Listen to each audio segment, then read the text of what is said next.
Ahmedabad Sola civil paediatric વિભાગના resident મહિલા ડોક્ટરની દાદાગીરી થઈ કેમેરામાં કેદ. નમસ્કાર મિત્રો, હું વિપુલ પટેલ, સમૃદ્ધ ગુજરાત ન્યૂઝ સત્યની સંગાતે. એક નજર આજના મુખ્ય સમાચાર પર.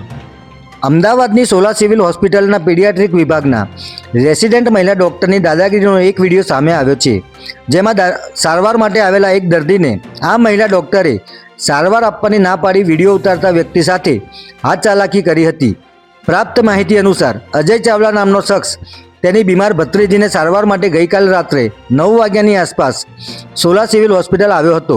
આ બાળકીને છેલ્લા 2 દિવસથી તાવ આવતો હતો અને કફના કારણે શ્વાસ લેવામાં તકલીફ થતી હોવા છતાં ફરજ પરના મહિલા ડૉક્ટરે બાળકીને ટ્રીટમેન્ટ કરવાની ના પાડી દીધી હતી અને ગુસ્સામાં આવીને આ વિડીયો ઉતારતા વ્યક્તિ સાથે હાથ ચાલાકી પણ કરી હતી. અમદાવાદ સોલા સિવિલ હોસ્પિટલના પીડિયાટ્રિક વિભાગના રેસિડેન્ટ મહિલા ડૉક્ટરની દાદાગીરી કેમેરામાં કેદ થઈ ગઈ હતી, જેમાં મહિલા ડૉક્ટરે દાદાગીરી કરતા બાળકીના પરિવારજનોને કહ્યું હતું કે મારો અવાજ આવો જ છે, તમારે જ્યાં જવું હોય ત્યાં જાઓ, હું હવે ટ્રીટમેન્ટ નહીં કરું. જો કે આ ઘટના બાદ હોસ્પિટલના સીએમઓનો સંપર્ક કરવામાં આવ્યો હતો, જે બાદ સીએમઓએ દર્દીના પરિવારજનોને વિડીયો ડિલીટ કરવાનું કહીને બાળકીને ટ્રીટમેન્ટ માટે અંદર લઈ જવામાં આવી હતી.